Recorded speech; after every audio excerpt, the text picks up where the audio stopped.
우리는 앞선 장에 굉장히 귀한 한 모습을 보았습니다. 저는 11시 예배와 그 다음에 금요철을 하면서 두 인물이 저한테 교차됩니다.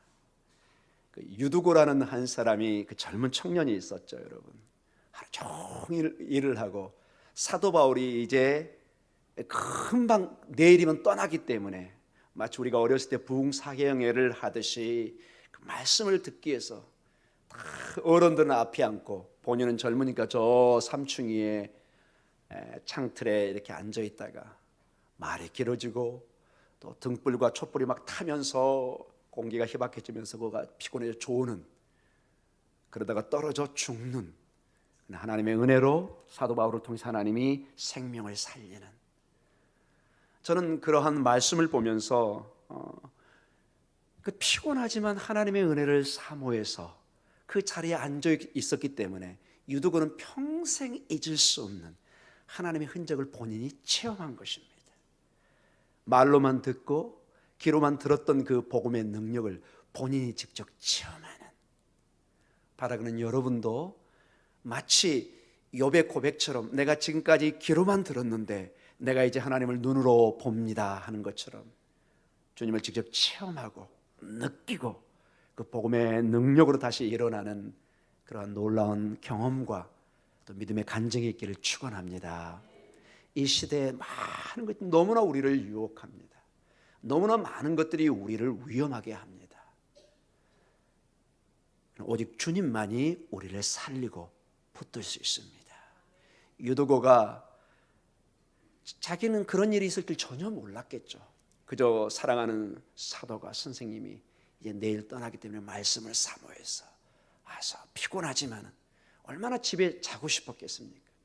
이 기회를 놓치면 안 된다는 무언가 마음이 있었겠죠.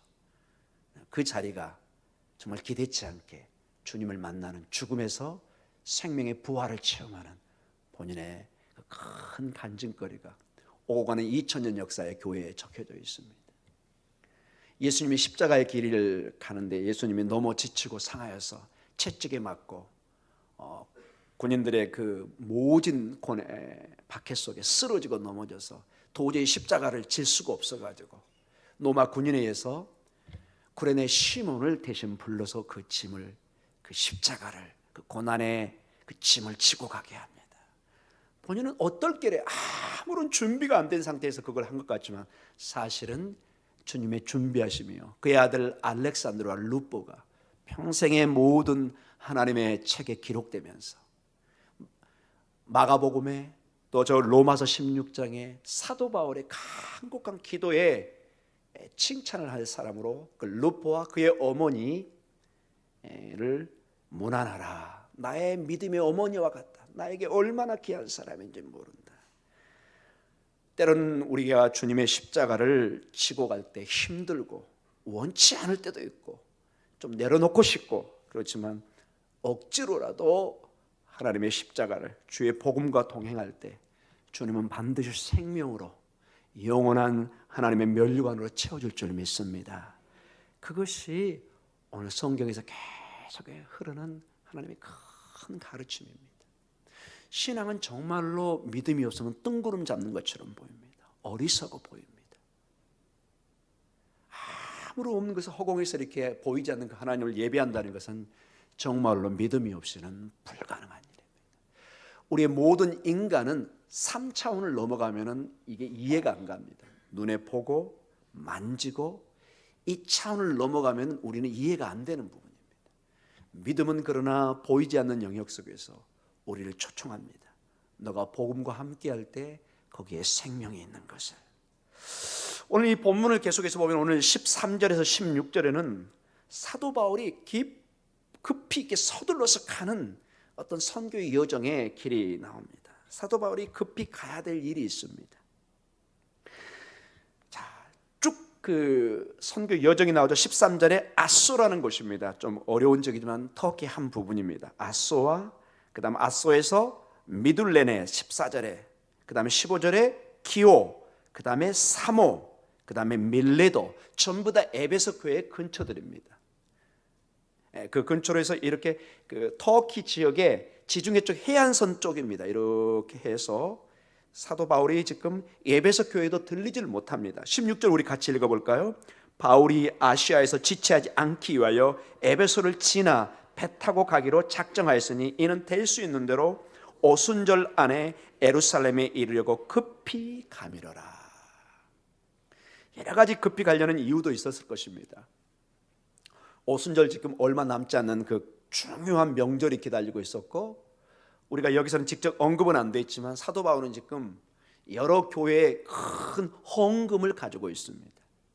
우리 사도 바울이 마게도니아 교회와 이 고린도 교회로부터 큰 예루살렘 교회가 모교회가 어렵기 때문에 막대한 헌금을 모아서 그걸 지금 하나님의 사람들과 예루살렘으로 가져가야 되는, 뭐 지금은 우리가 은행 구자로도 계좌로도 보낼 수도 있지만은 그 당시에는 그게 불가능했기 때문에 모든 걸 이 몇 사람이 그것을 가지고 가야 됩니다. 얼마나 여러분 위험하겠습니까? 사도 바울도 얼마나 인간적으로는 불안했을까. 아마 이 헌금이 수억이 됐을 거라는 추측이 있습니다. 성경에는 막대한 헌금이다 이렇게 적혀져 있습니다. 그래서 지체하지 않고 빨리 안전하게 예루살렘에 전달해야 되는, 그리고 오늘 여기는 오순절 안에 예루살렘에 급히 가려고 에베소에 들리지 못하고 이제 에베소에 있는 장로들을 이 밀레도로 부르기 시작합니다. 17절에 바울이 밀레도에서 사람을 에베소로 보내어 교회 장로들을 청하기 시작합니다.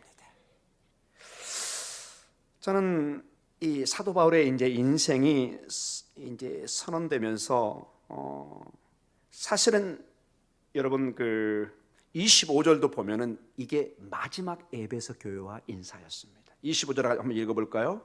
보라, 내가 여러분 중에 왕래하며 하나님의 나라를 전파하였으나 이제는 여러분이 다 내 얼굴을 다시 보지 못할 줄 아노라.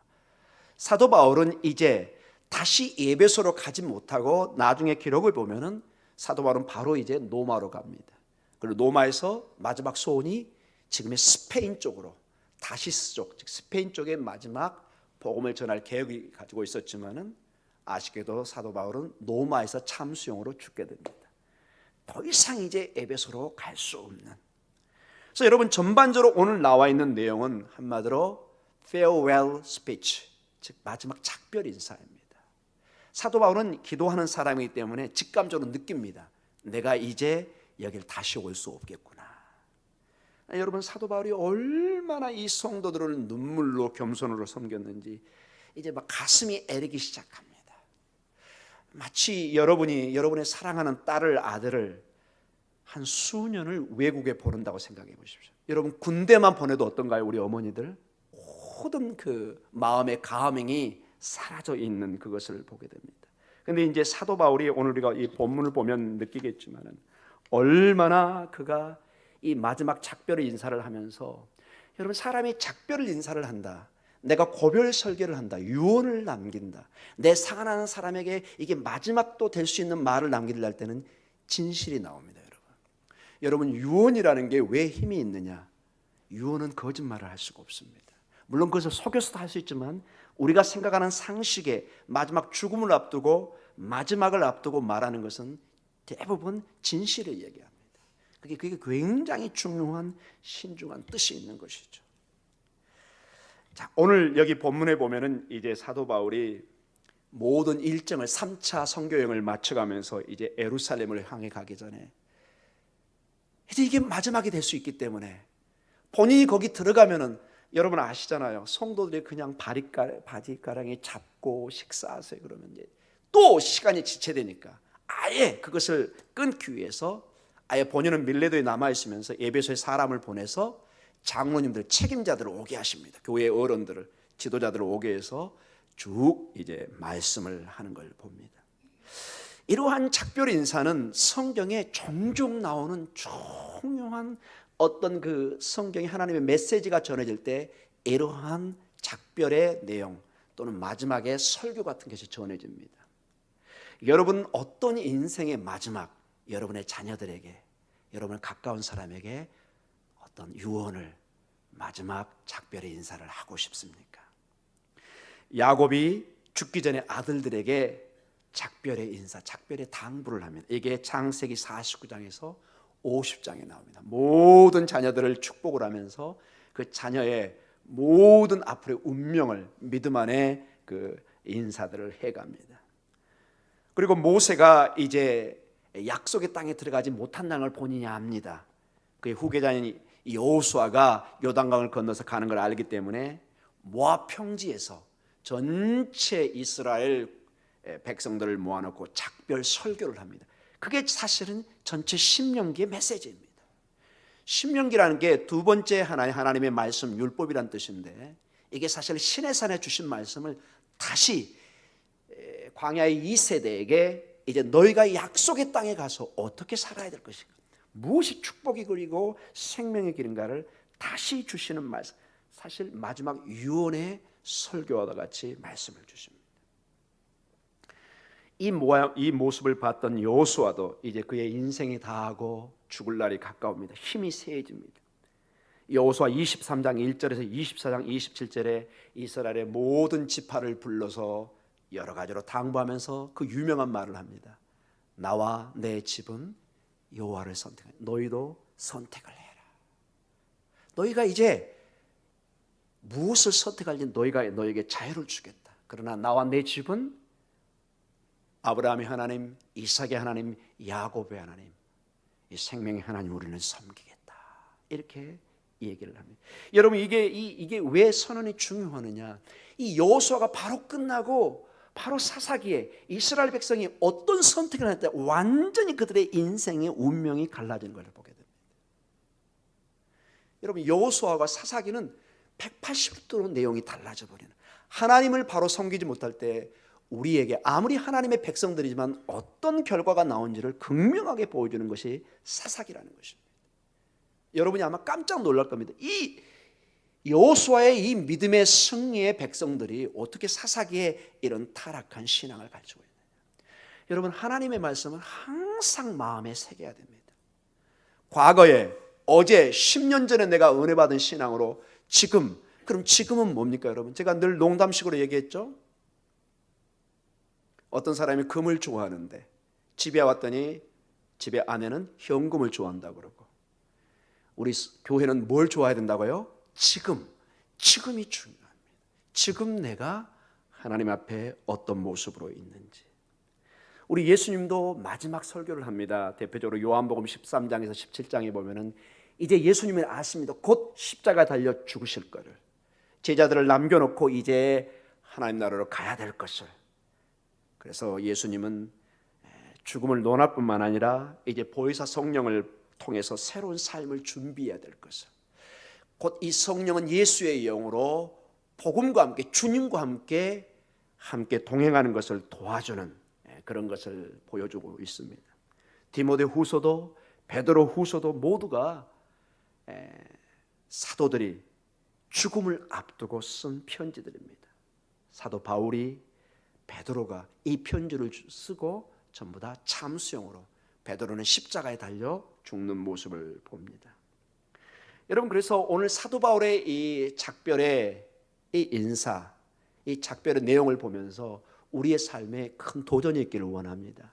우리도 언젠가는 작별을 해야 됩니다. 언젠가는 무언가를 남기고 가야 됩니다.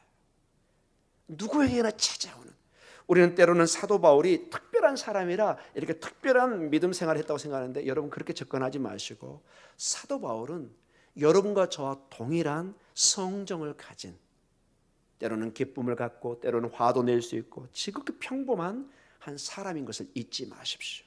그러나 사도 바울은 늘 본인의 연약함을 알기 때문에 주님의 은혜를 붙잡았던 사람입니다. 복음을 전하는과 동시에 본인이 그 복음으로 살려고 몸부림을 쳤던, 여러분 신앙은 저절로 되지 않습니다.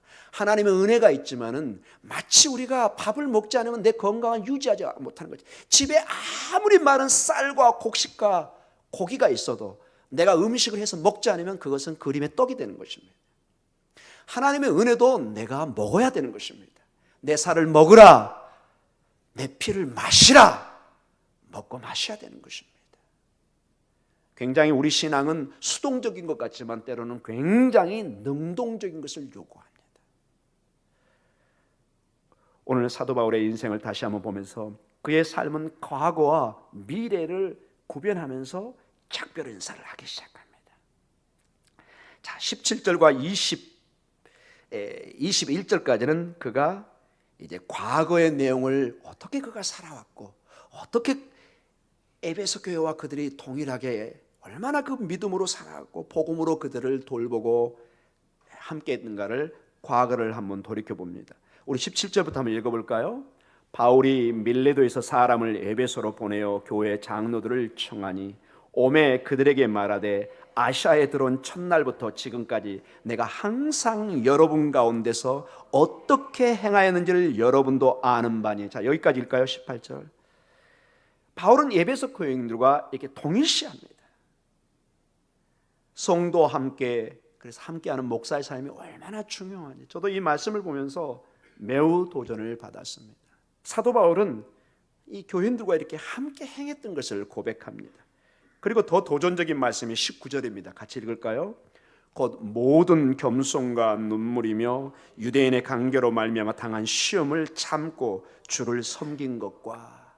지금까지 사도 바울은 정말로 어떻게 보면은 지도자잖아요. 그 교회 본인이 다 개척을 한 개척 교회나 마찬가지인데 군림하지 않습니다. 늘 겸손과 눈물로 그들을 섬기고 또 어려움 속에, 시험이란 말이 어려움을 하는데 그걸 참고 주를 섬긴 것을 너희가 안다, 이렇게 얘기하고 있습니다. 정말 이 시대에 우리에게 필요한 지도자들, 목사님이 필요한 것은 이 겸손과 눈물인 것을 보게 됩니다. 우리는 오직 겸손과 눈물로 하나님에 엎드리지 않으면 우리는 항상 쓰러질 수밖에 없는 것입니다. 바라기는 사도 바울뿐만 아니라 그 저뿐만 아니라 우리 모두가 이런 자세로 우리의 삶을 생활해 간다면 얼마나 감사하겠습니까? 우리에게 눈물이 마르지 않고 우리에게 겸손이 살아갈 수 있다면 그것이 바로 우리에게 축복이 될 줄 믿습니다. 그것이 바로 우리의 복음의 능력이 될 줄 믿습니다. 그 사람의 말에는 그래서 힘이 있습니다. 눈물의 기도로 겸손으로 생긴 사람이 세상 사람은 업신여길지 모르지만 영적으로 깨있는 사람 보면 그 사람의 그 정말로 깊은 내면의 진실, 그 복음의 능력을 보기 때문에 그 사람 앞에 우리가 함께 겸손해지고 존경할 수 있는 모습을 보게 됩니다. 그리고 20절과 21절 같이 읽어볼까요? 20절입니다.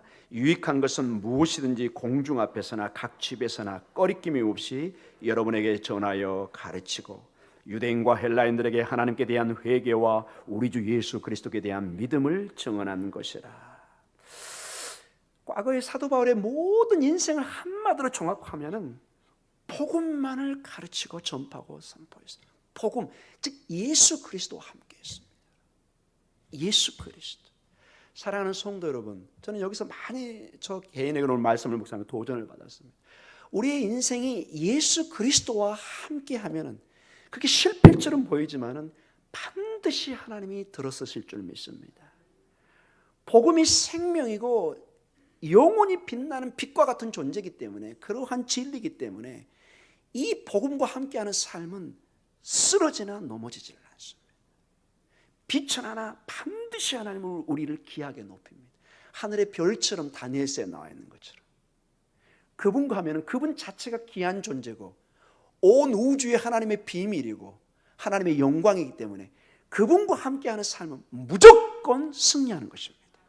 무조건 영광의 삶을 살 수 있는 것입니다. 다른 길이 없습니다.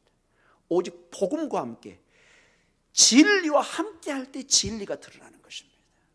세상의 권력과 세상의 진리라고 말하는 그런 것들은 다 가장된 짝퉁입니다.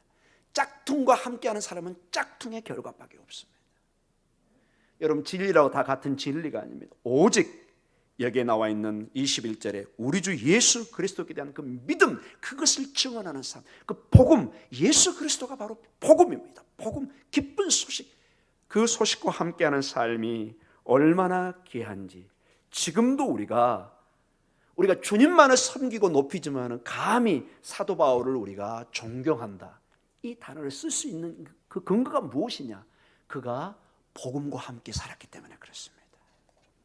이제 그리고 그는 미래를 향해서 이제 얘기를 합니다. 22절과 23절입니다. 그리고 24절로 갑니다. 22절부터 보라 이제 나는 성령에 매어 예루살렘으로 가는데 거기서 무슨 일을 당할는지 알지 못하느라 오직 성령이 각 성에서 내게 증언하여 결받고 환난이 나를 기다린다 하시나. 자, 여기까지 보겠습니다. 이제 앞으로 있을 내용을 설명하기 시작합니다. 예루살렘으로 가는데 막 기도 중에 그리고 여러 은사 받은 사람들이 막 예언을 합니다. 당신 거기 가면 죽습니다. 당신 환난이 기다리고 있습니다. 그러나 사도 바울은 놀랍게도 그게 비록 성령의 음성이고 수많은 사람의 조언이지만은 큰 자기가 하나님 앞에 받은 사명이 있습니다. 반드시 예루살렘을 가야 된다는 본인의 확고한 하나님을 받은 응답이 있습니다. 죽으면 죽으리라고 그쪽으로 갑니다. 이제. 여러분, 하나님의 사람 때로는 많은 조언이 들어올 수 있습니다. 많은 어드바이스가 있고 할 수 있지만은 정말로 우리가 확고하게 하나님으로 받은 정말 분명한 음성과 인도함이 있으면 여러분 그걸 가셔야 됩니다. 대표적인 케이스가 오늘 이 말씀입니다. 그러면서 사도 바울은 그 유명한 24절의 고백을 고백합니다. 같이 읽을까요? 내가 달려갈 길과 주 예수께 받은 사명 곧 하나님의 은혜의 복음을 증언하는 일을 마치려 하면은 나의 생명조차 조금도 귀한 것으로 여기지 아니하노라. 아멘. 예루살렘에 가서 죽을 수도 있고 환난을 당할 수도 있는데 복음의 일이라면은 난 내 생명조차도 조금도 귀하게 여기지 않겠다. 이게 히브리서 11장에 나와 있는 세상이 감당할 수 없는 사람이라는 것입니다. 복음으로 이렇게 무장이 되면은 마귀도 무서워서 도망갑니다. 이 은혜의 복음을 증언하고 이 복음의 일을 마치려 하면은 나의 생명조차도 조금도 귀한 것으로 여기지 아니한다. 여러분의 삶과 저의 삶에 이러한 복음의 능력이, 복음의 그러한 확신이 늘 충만히 차서 복음을 향해서 때로는 고난과 그러나 복음의 확실한 그 사명의 길이 보일 때 담대하게 걸어갈 수 있는 그러한 발걸음, 그러한 결심, 그러한 삶이 있기를 간절히 축원합니다. 사도 바울은 이 일을 혼자 못했습니다, 여러분. 여러분 이게 제가 이게 본문을 보니까 22절에도 성령에 매여, 23절에 오직 성령이, 사도 바울은 늘 성령을 통해서 이 일을 감당하고 있는 것을 보게 됩니다. 인간의 힘은 여러분 목숨이 위험하고 어려움이 있을 때, 환난이 있을 때 다 피하고 싶죠. 그러나 성령이 말씀하십니다. 바울아, 너는 가야 된다. 바울아, 너는 이 길을 감당해야 된다. 내가 너와 함께하마. 주의 음성을 통해서, 주의 말씀을 통해서 성령의 음성이 들려주는 여러분의 삶이 있기를 간절히 축원합니다. 주의 성령이 우리를 인도하면은 우리는 이 길을 감당할 수 있습니다. 그리고 25절입니다. 보라, 내가 여러분 중에 왕래하며 하나님의 나라를 전파하였으나 이제는 여러분이 다 내 얼굴을 다시 보지 못할 줄 아노라. 이게 여러분 이제 작별의 내용인 것을 우리가 이미 한번 보았습니다. 이제 종합적으로 결론을 지면서 우리 기도의 시간을 갖도록 하겠습니다. 사도 바울은 두 번씩이나 자기의 삶을 반복하는 것이 있습니다. 20절과 27절입니다. 20절에 유익한 것은 무엇인지 공중 앞에서 각 집에서나 꺼리낌 없이 여러분에게 전하여 가르치고, 오직 복음을 전하는 데 자기의 모든 삶이 집중되어 있는 것을 과거의 삶의 전체를 그렇게 종합합니다. 27절에 이는 내가 꺼리지 않고 하나님의 뜻을 다 여러분에게 전하였습니다. 오로지 그의 삶은 복음을 전하는 것이었습니다. 복음을 전하는 것. 우리가 많은 것을 남들에게 남겨주고 싶고 우리가 말도 하고 싶습니다. 여러분, 그러나 세상 얘기를 하면 10시간을 얘기하지만 나중에 아무것도 남는 게 없는 거 있죠, 여러분. 단 몇 마디고 몇 분이지만 이 복음을 전하면은 이것은 온 우주를 울리는 것입니다. 그 영혼을 바꿔놓는 것입니다. 여러분의 삶에 사도 바울의 모든 인생을 이 두 구절에서 과거와 미래를 다 정리합니다. 하나님의 말씀을 전했던 사람, 복음을 전했던 사람. 여러분의 삶에도 그 복음의 증거자가, 전도자가, 선교사가 되기를 간절히 축원합니다. 복음과 함께하는 삶과 그 복음을 전하는 삶, 이것이 가장 귀한 삶. 물론 우리 모든 귀한 우리의 직업, 직장, 사업이 있습니다. 너무너무 중요한 것들입니다. 그러나 그 모든 것이 성경을 통해서 보니까 이 복음을 전하는 다 도구들인 것을 보게 됩니다. 여러분 쉽게 그런 얘기를 하죠. 자녀들이 가끔 할 때 엄마 아빠가 힘들 때, 야 내가 왜 이렇게 힘들게 하는 줄 아느니? 다 누구 때문에? 너네들 때문에. 이렇게 얘기하죠. 딸아, 아들아, 아니 엄마 아빠가 왜 이렇게 힘들게 사는지를, 새벽부터 밤늦게까지 때로는 자존심 내려가면서 이렇게 다리가 퉁퉁 붓도록 일하고, 때로는 상대방한테 욕도 듣고 모욕도 당하지만 참고 견디는 걸 네가 아느냐? 바로 이 우리 가정이 너를 내가 공부시키고 살리기 위해서 이렇게 하는 거다. 그걸 한번 우리 복음으로 적용하면 얼마나 좋을까요, 여러분? 우리가 수고하고 모든 삶이 이 생명을 드러내는 삶으로 한다면 얼마나 감사하겠습니까, 여러분? 마치 자녀가 그 부모의 수고를 보고 감사하듯이 우리가 복음으로 살고 그 복음을 전하는 삶을 살면은 마지막에 하나님께서 우리를 높이시고 복음의 그 영롱한 빛처럼 우리를 빛나게 할 줄 믿습니다. 그리고 이제 결론적으로 오늘 26절, 27절이 좀 중요한 말씀에서 그걸 보면서 오늘 이제 마지막 마치기를 원합니다. 26절, 27절 읽습니다. 그러므로 오늘 여러분에게 증언하거니와 모든 사람의 피에 대하여 내가 깨끗하니 이는 내가 꺼리지 않고 하나님의 뜻을 다 여러분에게 전하였습니다. 아멘. 자, 26절에 내가 모든 사람의 피에 대하여 내가 깨끗하니, 피의 문제가 납니다. 피는 여러분 생명이죠. 마지막 복음 전파의 심각성을, 중요성을 이렇게 사도 바울이 얘기합니다. 모든 사람의 피에 대하여 내가 깨끗하다. 즉 사명을 내가 충실히 이행했다는 한 표현입니다. 이걸 어디서 알 수 있냐면 이 말의 배경은 에스겔 3장 17절과 19절의 말씀에 근거하고 있습니다. 여기 보면은 파수꾼이 얼마나 중요한 사명이 있는가를 대조적으로 사도 바울의 이 사역을 파수꾼의 사역과 비교를 하는 그런 내용이 있습니다. 우리 에스겔서 한번 같이 읽어볼까요? 인자야 내가 너를 이스라엘 족속의 파수꾼으로 세웠으니 너는 내 입의 말을 듣고 나를 대신하여 그들을 깨우치라.